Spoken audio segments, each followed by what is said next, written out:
E pastor, assim, existem muitas denominações que acreditam que quando você morre, os salvos, né, eles estão no seio de Abraão esperando a vinda de Jesus. O que você pode dizer para essas pessoas, então, em relação a isso? Essa é uma pergunta que frequentemente as pessoas fazem. Se você puder olhar aí em Lucas 16, verso 19, tem uma parábola contada por Cristo falando do rico e o mendigo. Quem eram esses dois personagens? Olha o que diz a Bíblia. Jesus diz assim no verso 19: havia certo homem rico que se vestia de púrpura e linho finíssimo todos os dias. Verso 20. Havia também um certo mendigo chamado Lázaro. Então, dois personagens da parábola que Jesus está contando. Um é um homem rico, que não é dado nome, o outro é um mendigo chamado Lázaro. Na história, esse mendigo mora à porta do rico e ele sobrevive das migalhas que o rico dá para ele. Ele então, diz o texto, vamos ver a parte que eles morrem, verso 22. Aconteceu que morrer o mendigo e ser levado pelos anjos para o seio de Abraão. Morreu também o rico e foi sepultado.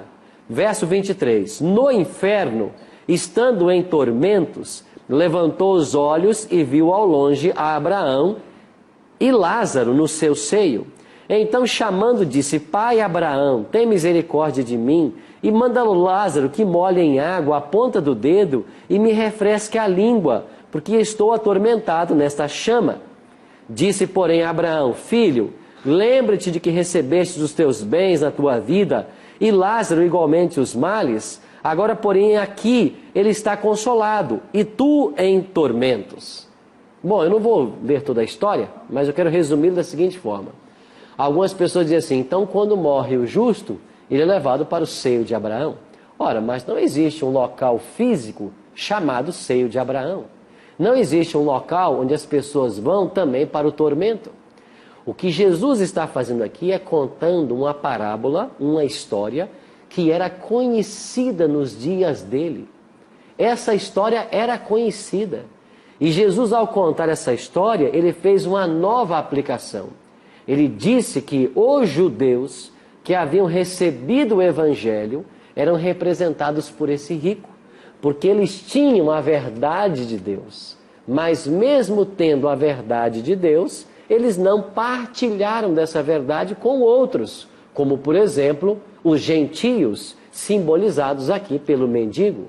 E no juízo final, os papéis são invertidos. E quem é salvo é o pobre e quem se perde é o rico.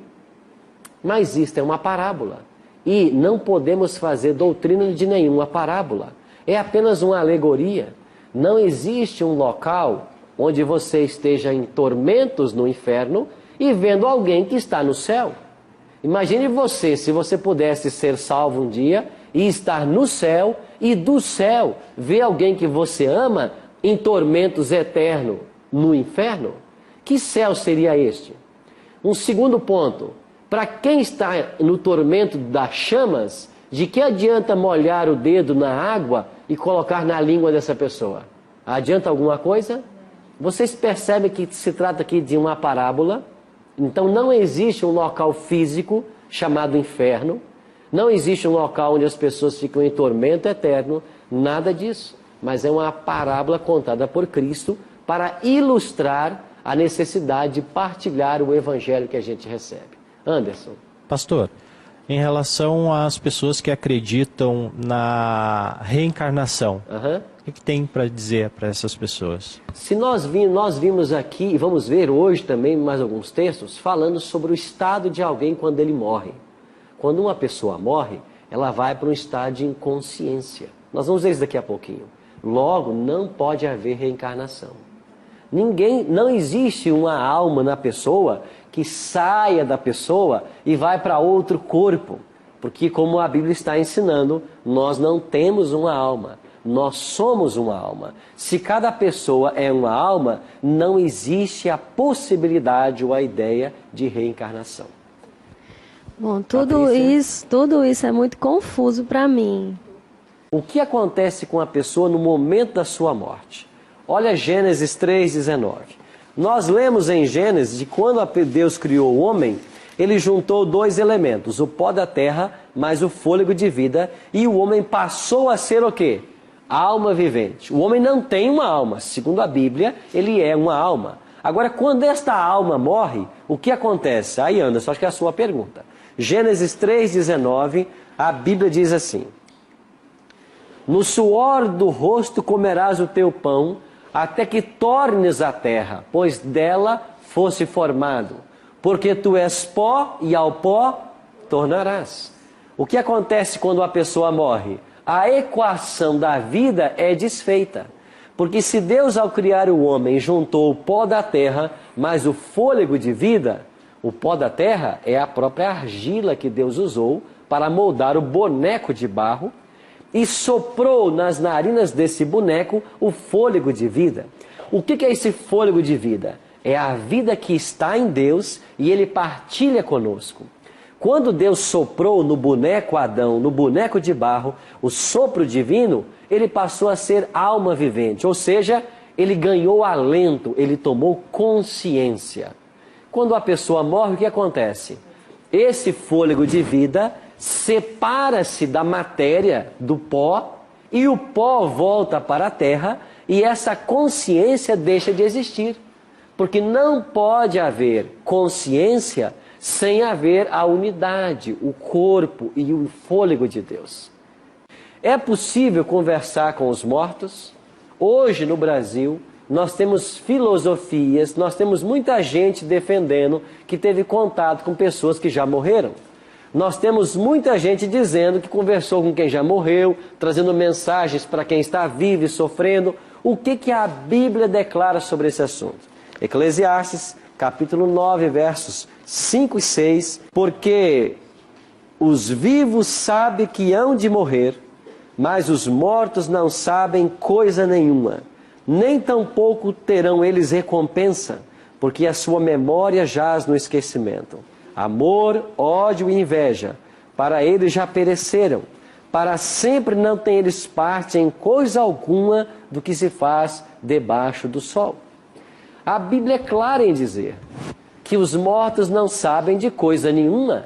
Então, se o morto não tem consciência, e Jesus comparou a morte a um sono, em João capítulo 11, por ocasião da morte do seu amigo Lázaro, é impossível que alguém que morra volte para falar com alguém. Pastor, que caminho essas pessoas que acreditam em espiritismo, que caminho eles estão seguindo? Você percebe que os textos que nós estamos lendo na palavra de Deus, eles são bem claros. Não existe consciência após a morte. A pessoa quando morre volta ao pó da terra. Nós não temos uma alma, nós somos uma alma. Agora, por que as pessoas creem tanto nisto? É muito simples. Vá para Gênesis capítulo 3. Aqui fala da serpente, a mais sagaz de todos os animais, e que começou a conversar com Eva. Ora, a serpente era uma criatura de Deus, era um animal. Mas nós sabemos de que aqui, o inimigo de Deus, Lúcifer, o anjo que havia sido expulso do céu, ele se encarnou nesse animal para conversar com a mulher. Então, o primeiro caso de encarnação, se é que podemos assim chamar, já está aqui em Gênesis 3. E percebe que o diabo, ele veio, se encarnou nesse animal e começou a usar para levar Eva ao pecado. Não existe a possibilidade de um ser humano morrer e ter consciência e se encarnar. Isso não existe. Mas os anjos maus, o próprio Satanás, ele pode tomar o corpo de uma pessoa se a pessoa deixar. O diabo só pode se apoderar de uma pessoa em duas circunstâncias. Mas e as pessoas que acreditam em Deus no Espiritismo? Acreditam que aquilo é coisa de Deus, ora em nome de Deus, mas que acha que esse espírito é reencarnado para pagar pecado da vida anterior, acreditando em Deus. O que nós temos a dizer para essas pessoas é o seguinte: primeiro, que nós já aprendemos aqui, de que você não pode se reencarnar para pagar pecados. porque a reencarnação não existe. Segundo, que você tem na Bíblia a orientação de como ter o pecado perdoado. E nós já aprendemos aqui que é se arrependendo e confessando. Não tem nada a ver com ser purgado numa outra vida. Terceiro, tem muita gente sincera dentro do Espiritismo que está vivendo a religião, crendo servir a Deus. E eu quero até aproveitar e falar para você que está nos assistindo. Talvez você é uma pessoa sincera, temente a Deus. Talvez você é uma pessoa que pratica muitas boas obras, porque essa é uma tônica do Espiritismo. Mas eu quero dizer para você que, com base nos textos que nós estamos lendo nesse livro, não existe a possibilidade da reencarnação, não existe consciência após a morte. A alma é mortal e o ser humano, o homem, é uma alma e não tem uma alma. Com base nesses versos bíblicos, nós desmontamos toda a teoria espírita. Por isso, se você é uma pessoa sincera, Deus vai trabalhar no seu coração para que a verdade que você está aprendendo aqui possa abrir a sua mente e você seja liberto. Porque Jesus declarou em João capítulo 8, 32, conhecereis a verdade e a verdade vos libertará. O certo é que quem já morreu não pode fazer nada por nós. Só Deus e o diabo agem para salvação ou perdição. E nós temos que ser susceptíveis um ou a outro. Ninguém pode ficar em cima do muro. E eu queria ler mais um texto só, antes de nós terminarmos, que é uma advertência que a Bíblia faz em Deuteronômio 18. Quando Deus orientou Moisés a dizer: não se achará entre ti quem faça passar pelo fogo seu filho ou sua filha, nem adivinhador, nem prognosticador, nem agoureiro, nem feiticeiro, nem encantador, nem necromante, nem mágico, nem quem consulte os mortos. A Bíblia é clara em dizer isso. Por quê? Pois todo aquele que faz tal coisa é abominação ao Senhor, e por estas abominações o Senhor teu Deus os lança de diante de ti.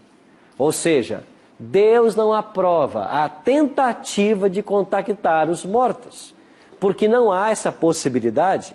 E quando houver a tentativa, o certo é que nós estamos dando uma abertura para o inimigo de nossas almas. E a Bíblia ensina claramente isso.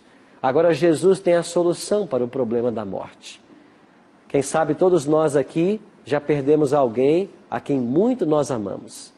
Em João 5, 28 e 29, Jesus tem a solução para o problema da morte. Ele diz assim: não vos maravilheis disto, porque vem a hora em que todos os que se acham nos túmulos ouvirão a sua voz e sairão. Os que tiverem feito bem para a ressurreição da vida, e os que tiverem praticado mal para a ressurreição do juízo. Todos os mortos um dia voltarão à vida. Todos. Desde Adão até o último ser humano que viver sobre a terra, antes da volta de Cristo. Todos que morrerem voltarão à vida. Há duas ressurreições. Uma ressurreição para a vida e uma para a condenação. Isso quer dizer que quando alguém morre, ele não já vai para o céu. Ele não vai para lugar nenhum. Ele continua sepultado. Por quê? Porque somente nesse dia as sepulturas se abrirão. Agora olha para o passado. Pensa nas pessoas que nós amamos, que um dia nós sepultamos. Há esperança de um reencontro. Você que nos assiste talvez está lamentando a perda de um ente querido. Perdeu um filho na adolescência. Um bebê com poucos dias de vida. Um esposo de 50 anos de jornada. Há esperança de um reencontro. Jesus está voltando para acabar com a morte. Porque quando Ele voltar, das nuvens Ele vai chamar aos mortos. As sepulturas se abrirão e os salvos ressuscitarão glorificados. Amigo, não existe inferno, não existe purgatório, não existe reencarnação. Existe ressurreição. Para quem? Para aqueles que creem em Deus e colocam nele a sua confiança. Pense nisso.